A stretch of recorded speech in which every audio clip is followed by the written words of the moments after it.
As always, our show is sponsored by Memoria Press. You can find our curriculum at memoriapress.com. Welcome to Classical Etc., a show that dives into the philosophy, culture, and heart of classical education. You're in the studio with Shane Saxon. All right, well, welcome to another episode of Classical Etc. Well, this is a special episode. So I'm joined with my friends Dr. Dan Sheffler, Martin Cothran, who have their own podcast called The Dust Jacket. This is kind of a crossover episode of sorts. And the reason I want some have said it's the best podcast. It's at least the second some best. Are the ones sitting right here. Yeah, I mean, maybe second, but okay. The reason I wanted to have you guys on and wanted to talk about what you are doing with the Dust Jacket and Memoria College is actually for a very specific reason. And there's a phrase that perfectly encapsulates why I'm interested in it, but I'm not sure if either of you will understand it. But the Memoria College is what the kids would call a vibe. Do you guys know what I mean by that? Got strong No, vibe. translate this for us old people. So This Memoria old College is not just a college. It brings with it an entire aesthetic, a way of being in the world, a way of viewing things. And the Dust Jacket is one example of that. And that includes being interested in beautiful things, loving to read hard books, not being afraid of challenging the norm. And you guys both, put that demeanor into the world and infuse that culture into the college and the podcast. And that's what I'm interested in talking to you about. Why is that vibe, that culture, a part of Memoria College? What's so important about that culture that you guys are creating? Well, all the bullet points that you just listed, that's what I believe passionately in. I mean, that's what I want to dedicate my life to is reading the best things that have been said, viewing the best kinds of art, not shying away from the highest and the best and the smartest and the deepest and the most beautiful because it's hard, right? I think there's a lot of whining in our culture right now. There's a lot of, we can't do that. It's too hard. It's too lofty. And so we settle for mediocrity and mediocrity that really tapers down to the cliche and the banal. And we want to promote what's good. We want to promote the great books. We want to dive in head first. Yeah, and I would say that, part of the reason people think wrongly that the classic books, the older books are hard is because what they see now in our universities is all this specialism. Stuff that really is hard to read because it's not very well written. All right. So they think that's what this older stuff is. And in fact, if you go back and you look, you look at some of the philosophers, David Hume and George Berkeley, and these weren't people who were isolated in some ivory tower somewhere. Hume was just a gentleman, an aristocrat who had leisure time to write. A lot of these people wrote in their leisure time. This is what they did as an end in and of itself. And so they don't understand that really the great books are a whole lot easier to read than a lot of the intellectual stuff that you see today. C.S. Lewis makes that point, that a sign of a true got that from me. master. Yeah, I'm sure he did. Yeah, a sign of a true master is that it's actually not that hard to read. It's deep, and it's like that onion that has all the layers of meaning.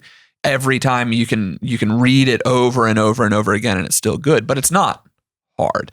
I assign to freshman college students dialogues of Plato all the time, and they're very approachable.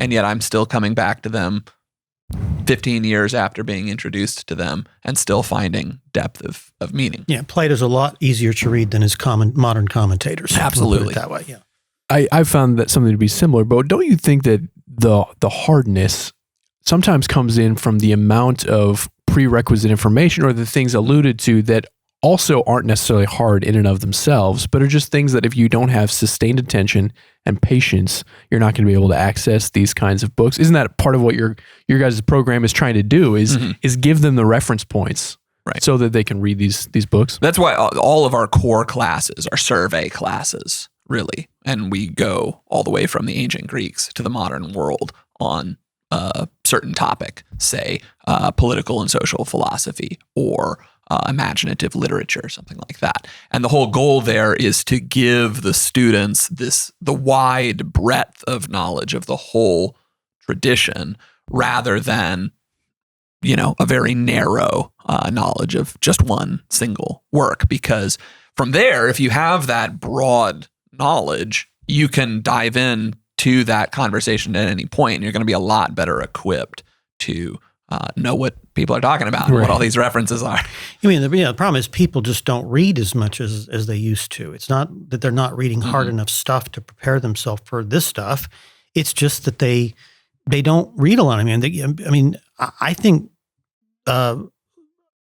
C.S. Lewis is pretty easy to read, but there's people who you give them Mere Christianity or something, and they think this is the hardest thing they've ever read, because it is the hardest thing they've ever read, because they don't read anything but the most banal type of thing. So you do have that problem, and which is why I think that the observation by John Senior, who used to run the English department at the University of Kansas, he said, you've got to read the 1,000 good books before you can read the 100 great books, which is why I think the homeschooling mothers who come to us are well equipped to read this material, because they've read the 1,000 good books to their children. And so they're now prepared for the 100 great. And just, he doesn't really mean 1,000 and 100, but you get the idea. And I think the internet is kind of a blessing and a curse here, right? I mean, one of the reasons why people have so much trouble holding their attention, settling down to read a longer book, is because they're so used to the quick hit of information in a YouTube video or a tweet or a blog post or something like that. But on the other side is it's never been easier to look up those references and those allusions and get a quick little, I'm actually, people knock Wikipedia, but I'm actually kind of a fan me too. of hitting up Wikipedia when you're reading one of these difficult books and there's a reference to something that you don't know. Well, it's easy to find. As the great Michael Scott once said, anybody, anywhere, at any time can write anything they want on Wikipedia. How great is that? Yeah, and it tends to be just as accurate as the stuff that was there before. Yeah, and I was talking with Dan this morning about an essay called "The Bookish Life" by Joseph Epstein. Now, Joseph Epstein is my model for the educated gentleman. He's got a bachelor's degree from Northwestern University. He's probably our greatest living essayist in English. I mean, he's considered that way, to be that by some people. And he in his essay, he's talking about how he likes to read, not for any reason, simply as an end in and of itself. And he even says, don't read anything that you don't enjoy. Just period, end of story. If it's not, otherwise it becomes this chore and you really don't get out of it what you would get out of it if it was something you were interested in. And he talks about all the books he's reading and the book he's got in his bathroom and the book that are in his office and the books laying next to the couch. And I haven't read this to my wife yet, but she'll be sitting there nodding because this is the same thing. And he talks about buying books. And he's made commitments. For every book I buy, I'm going to get rid of an old one. He said, I never do it. They just keep accumulating. And my wife would be nodding at this too, because, we've got books everywhere. And there is this life of loving books that is, I just like to be around books. I walk into my library and I got kind of high walls. It's not a real big room. And I just twirl around and I just enjoy the fact that I'm in the presence of books. And that's another thing. You've got to have some kind of love for this. There's something beautiful about it. Beauty being the ultimate end thing that everything points to, including the true and the good. My wife and I were laughing about Marie Kondo apparently has this, one of her rules for decluttering your home is you really don't need more than 30 books. And my wife likes to laugh and say, she means in your handbag. Right. Yeah, that's just too much to carry around. Yes. Yeah, that's well said. So, Dan, you've brought up one of the challenges to accessing these books is this kind of short-term problem that we have where our attentions are distracted. Every day you're getting notifications on your phone or something like that. But then there's also this life distraction where a lot of people think reading and books is the first 18 years of their life, maybe 22 if they go to college, and then it stops. Mm-hmm. Both of you have committed to an intellectual life, and that seems to be what you're calling other people to in the college. Talk about the importance of an intellectual life and what that has meant for you guys personally. Well, I think as human beings, we have an intellectual dimension. Aristotle said, all men hunger to know. And we crave that, whether we know it or not. It's deep in our nature, that curiosity, that desire to understand, to grapple with things. But it's also easily ignored, and it's easy to serve our other cravings and to go after those. So if you leave that undeveloped, that intellectual dimension of yourself, it will be shriveled and immature and shallow, and you're setting yourself up to have a very surface level understanding of just about anything in the world, whether it's politics or religion or how to just handle your day-to-day affairs. But if you cultivate that, you are expanding a whole side of your psyche. You are developing yourself as a person. You're learning how to think about everything else in your life. And it's also just rewarding and satisfying for its own sake.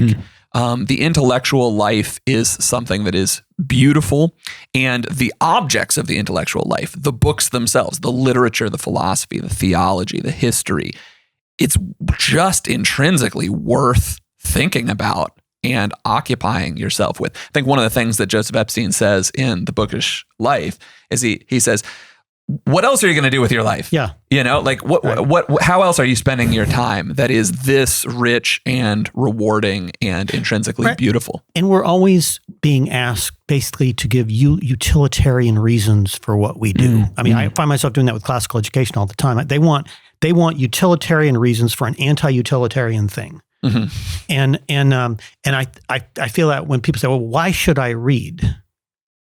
I want to use Epstein's answer. I want to say, what more enjoyable thing could you do? I have my front porch, and I go out there and I get my stack of books and a beverage, and I sit out there and on a nice sunny afternoon in the shade, and I read, and I'm not, I have things I need to look up, and I have things I need to read about, but really, I do that because I want to be on my porch reading good books. On that point, let's untangle and address the relationship between ease and enjoyment. I think that's something we're talking about here quite a bit, is that some people see the kinds of enjoyments you're talking about as very unenjoyable. And I think it's because of a conflation of it's not comfortable to have the kind of life that you guys are describing. Address that relationship between ease and enjoyment. I think we can learn something here. You won't hear me say this too often, but I think we can learn something here from contemporary psychology. There's this whole psychology of flow that many people know about. Jordan Peterson talks about this in some places. And so the flow state, a lot of people think of athletes, when they're really in the zone and they're just firing on all cylinders, or a craftsman who is in the zone and it's really hitting. So researchers have asked, okay, well, how do we get into that flow state? And a lot of people, there's also a lot of research that suggests people are happier overall the more of that kind of in the zoneness they have in their life. Well, one of the main contributors is the right balance between challenge and skill. If something's too hard, well, then we all know what that's like. That's just beating your head against a concrete wall. We don't like that. Okay. Right. But also, if you really reflect on it, the same is true of the other end. If things are too easy, if it's just all cotton candy and you're sitting there watching Netflix for 6 hours, completely passive, just doing nothing, we know the gross feeling actually that comes at the end of that. And it's an easy lie to believe that, what I would really just enjoy right now is complete ease, complete passivity. But you don't.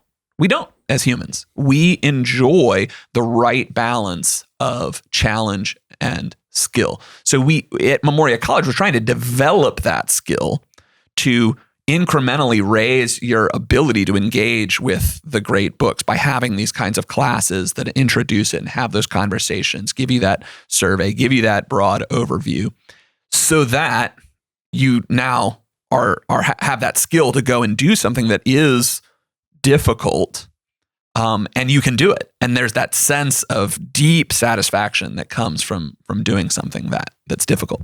Yeah, and the fundamental truth behind all this is that we like to do what we do well.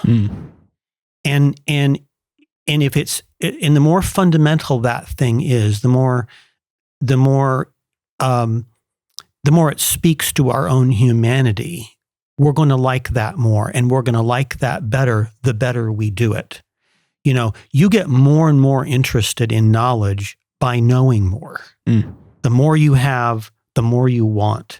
And I think this is the case with any sophisticated thing. You have to cultivate a skill or an interest in that thing, and the interest comes when you get better at doing it. So if you're just, a couch potato and you're sitting there eating potato, you're not happy. It's easy, but that doesn't contribute to your happiness. Those kind of people are not happy. It's the people who are out there doing something difficult and learning to do it well who are the happiest people.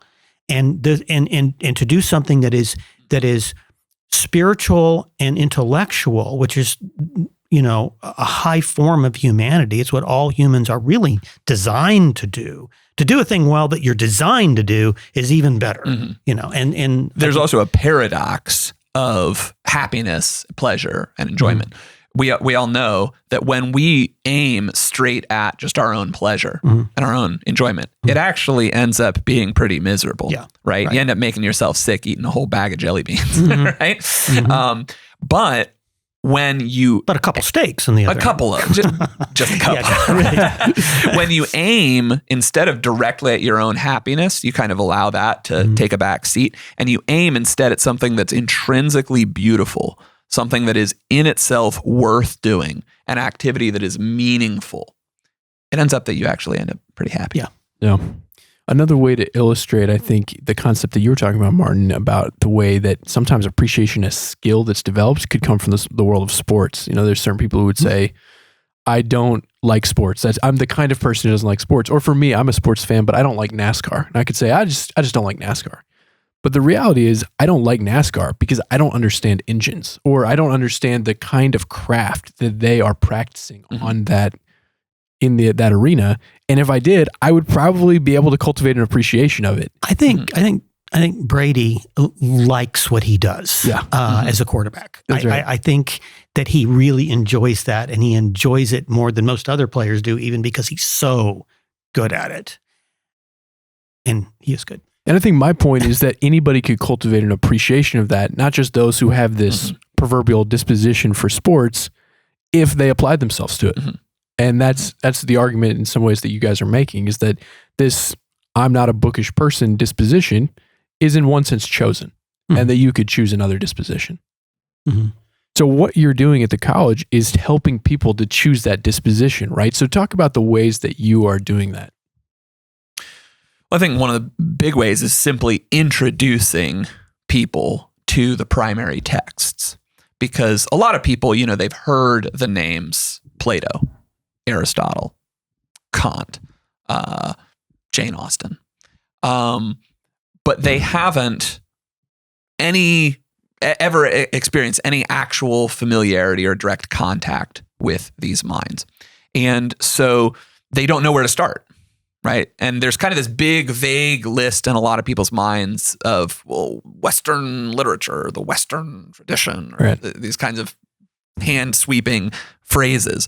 But they don't know where to get started. And, if they do go to the library, open up some random book, you're likely to find some stuff that's pretty not interesting. And they don't know, is this really what I should be reading? Is this the best? Is this, So what we do, I think a huge part of my job as a teacher is simply to introduce them to a carefully selected okay, read this work from Plato. We're going to start here. And then have a conversation about it in an atmosphere with people who are also reading the same thing. And we're not gonna go totally crazy on Plato. Next week, we're going to move to Aristotle. Okay. And so at the end of that class, now they have in their minds, I've been introduced to these guys. These are familiar figures that I've met at a party one time. Yeah. Right. And that then gives them the permission to go and follow up some of those leads where their interests lie.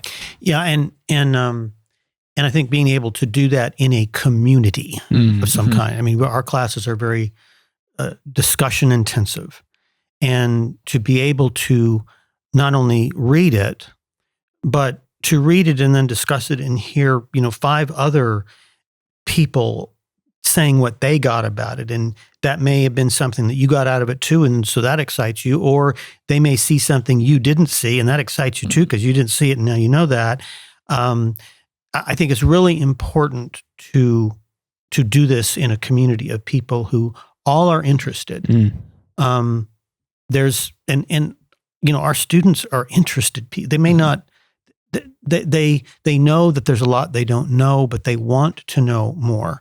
And the more things that you are exposed to, the more great works you expose yourself to, the better able you are to handle even harder stuff that comes up, because it just equips you to add to your knowledge and your insight and your wisdom.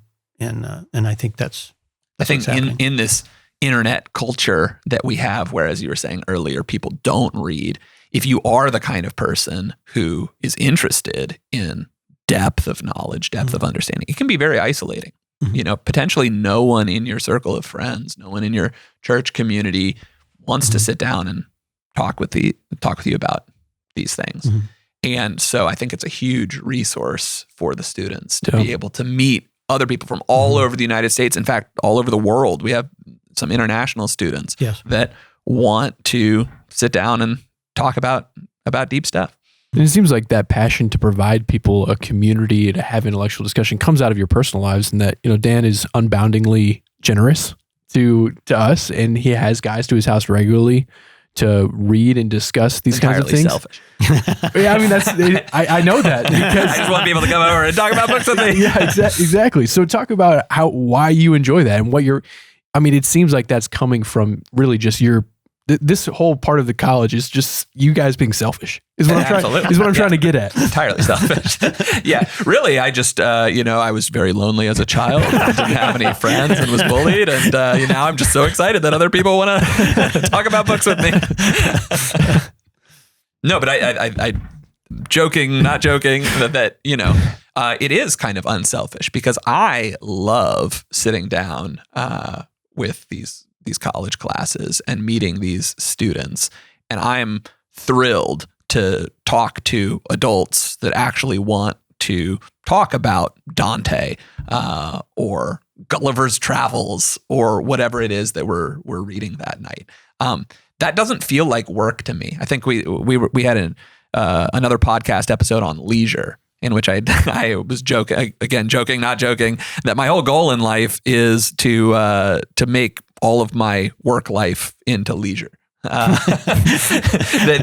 do things that are worth doing and that are a deep joy, to have deep satisfaction, and Memoria College really is that. And it's amazing the number of people out there who want to do this. I mean, I interviewed another prospective student the other day, and we laugh because these people come to us and we interview these students who are applying for the program, and it's like, there's another one again. I mean, they're all just passionate about this. They just want to know more. They want wisdom. They want the beautiful. And it's just amazing that because at first you don't think there's that many people out there, and there's a whole bunch of people out there, and they'll tell you, I've been looking at your website, and I've been thinking about this for a while, and there's 100, 200 other people out there right now who are thinking about it, and they get in the program, and they love it, and they know more, and they're more wise, and it's a good life. Yeah, absolutely. So part of the distinctiveness of the program is that you guys are offering a master's in the great books, not a master's in classical education or a master's in education.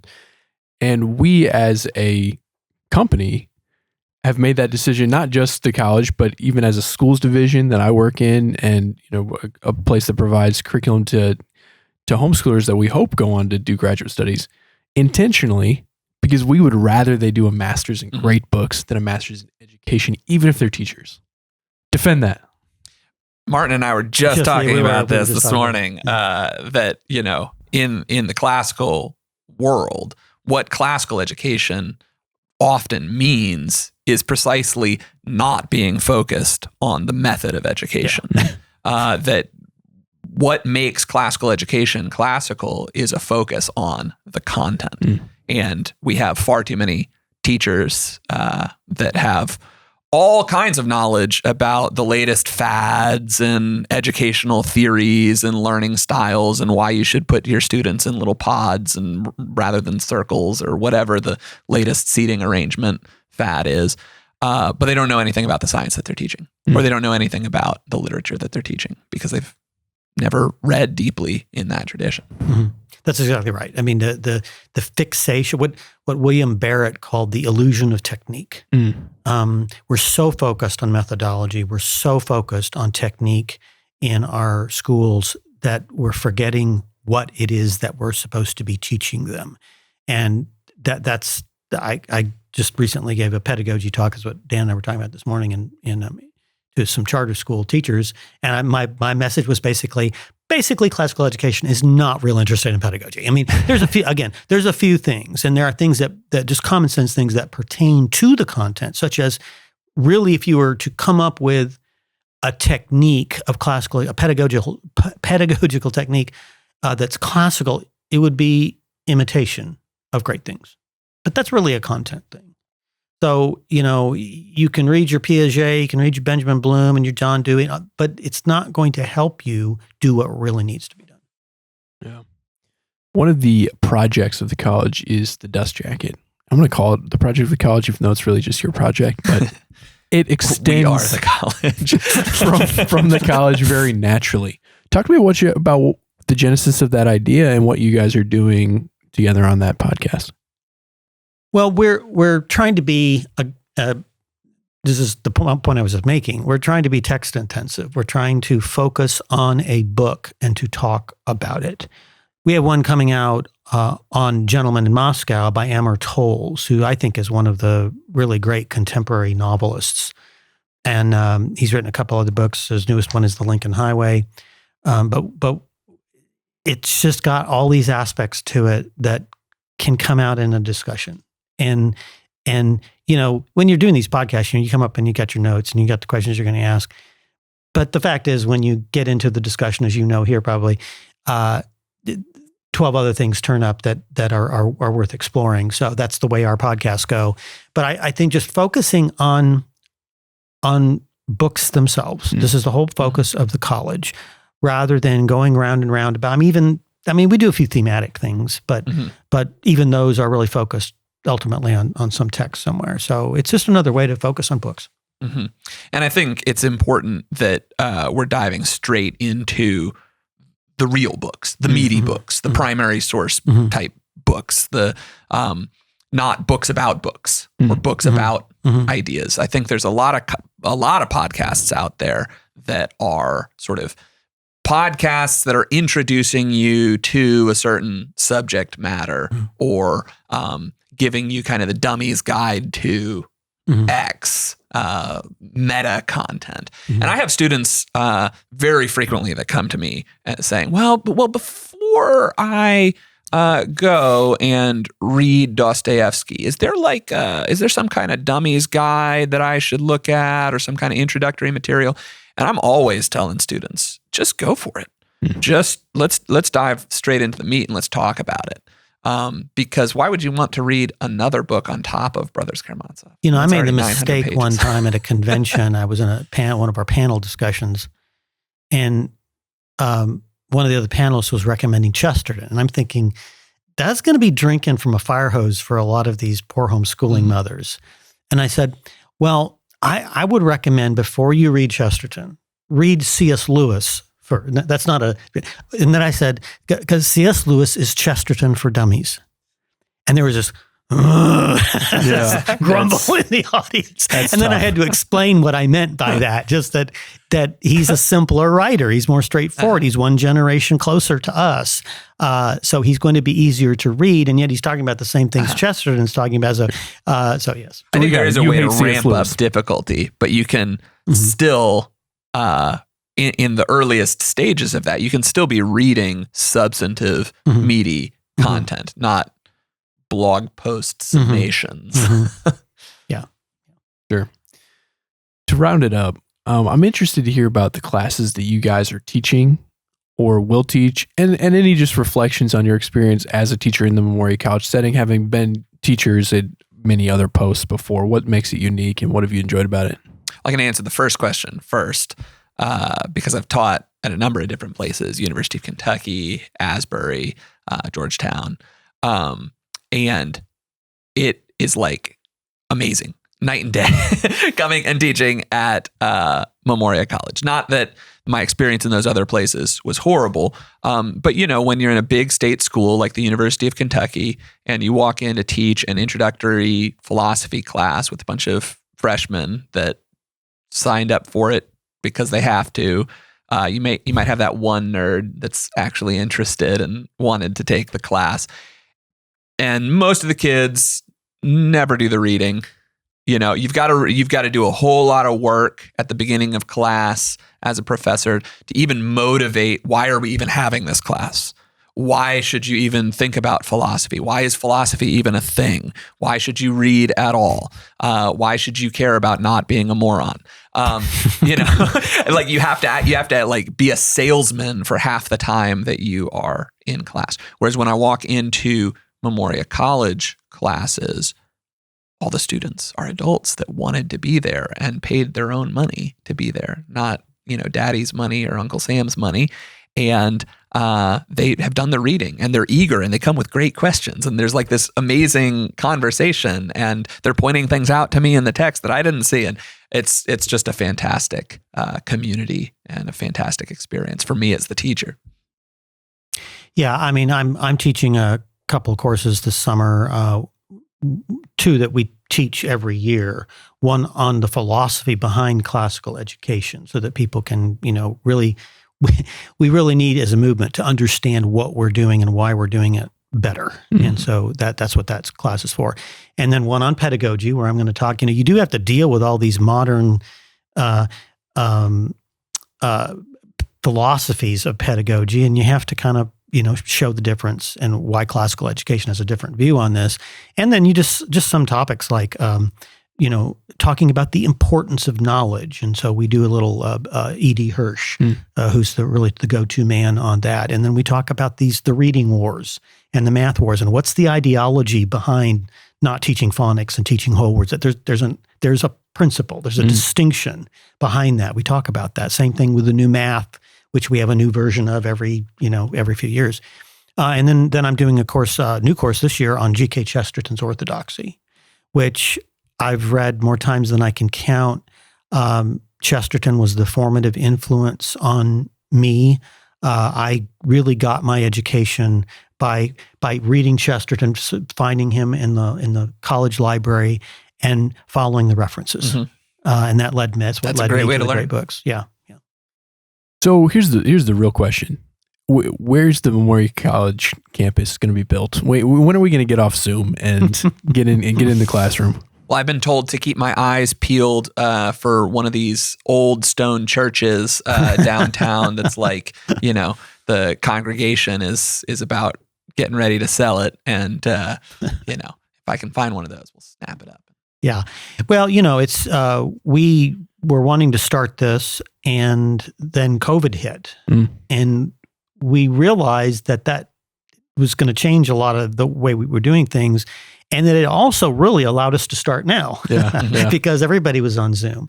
And that was why we started when we did. We probably would have waited another year. And really, everyone else was saying, no, we can't start till later. You guys like, start quicker. Yeah. As soon as possible. Yeah, right. No, we have a different way of looking at things here. But so it's worked out great. Really, Zoom is a really nice setup for having a discussion. You can see 20 people right there. I've been shocked at how well it works for what we do. And plus, we're reaching people who otherwise wouldn't be able to come here, and we can do it at a cost that is really affordable. So there's a lot of advantages, and I've discovered being sort of an anti-technology Luddite myself. He uses Evernote. I use Evernote. Well, I once gone on GoDaddy.com and tried to find Luddites.com. Yeah. Just to see if it existed. Somebody had already bought it. Of course. Yeah. So it's actually worked out very well for us. And we may be able to do something physical in the future, but we're going great guns right now, and it's working. So one of the things I've really appreciated about the college is that you have added a pretty excellent cast of characters to the faculty. And so aside from Dr. Dan and Martin, you have some other pretty notable He's the star teachers. Of the program, at least he thinks so. I wasn't going to say it, but Beard. He does have the beard. So how did you get, Dr. Reynolds and Joseph Pierce and Tracy Lee Simmons to agree to teach at your college? Well, I think that's been probably my major role is faculty recruitment. And I have been surprised at how easy it has been to acquire a really great faculty. Now, part of it is because it is an online school, and you can have people who are teaching at other great institutions to teach for you, and we're doing it mostly in the evening because that's when most of our people are available. But I think it's the fact that, kind of what Dan was saying, that teaching at a modern university is not fun anymore because the people there just aren't interested in what you're doing a lot of the time. Whereas what we bring to an instructor is a class of people who are hanging on every word you say. Right? That's don't you like when people hang on every word you say? Oh, love I've it. noticed this. Yeah, The beard needs attention. That's right. Yeah. And then they can teach on things that nobody else is asking them to teach. I mean, the programs they're doing are not text intensive the way ours are. They're not. They can let down their hair in our program and talk about stuff that they're interested them in themselves to people who are interested. And this is. So I get the response I get sometimes. One of our instructors, who we added this last year, was a professor at a nice university and great background in classics. And you're always kind of fearful when you ask somebody who's really good at this kind of thing if they would be interested in teaching for little old you. They jumped at the chance. Thank you for thinking about me. I really appreciate that you, and they're all over this. This is what they want to do. That's the response we're getting from a lot of these people. I went to Israel I was on a football team scrimmaging Israel's national team. And one of the players on the other team, we were chatting after the game, and I asked him, hey, tell me about yourself. And because he was a rabbi. And he was like, yeah, well, I played football in the United States because I studied New Testament at a school in like Mississippi or something like that. And I'm like, why does this football playing Jewish rabbi with a PhD in New Testament exist? Like, how did that happen? And he said, whenever you go to school, find a professor and study that you like and study what he's interested in. And you'll learn more that way than any other way. Well, that's totally true. And you guys have collected great people that people want to be like. And that if you study the things they're interested in, you'll be more equipped to study the things you're interested in if you did anything else. We've got a wide range of interests too. Absolutely. We've got Carol with her wide knowledge of art and history and music and arts. Joseph Pierce with all that he does with Lewis and Tolkien and Chesterton and many other authors, literature. The best kind of teacher is sharing their passion. And that's what our teachers do. And they also believe in the vision of the school, to take these great texts and talk about them and they believe that they have the same beliefs we do as to what a human being is and what's the best thing for a human to be doing, pursuing the good, the true, and the beautiful. They believe in all that. So that's another reason that it's been pretty easy to recruit people. That's awesome. Hey, well, thank you guys for having this conversation. I really appreciate it. Thank you for listening to today's episode of Classical Etc. If you'd like to show your support for the show, then you can leave a like below. If you'd like to add your voice to the conversation, then you can comment. And if you want to follow along with us on this journey, then please subscribe. Thanks, and I'll see you later.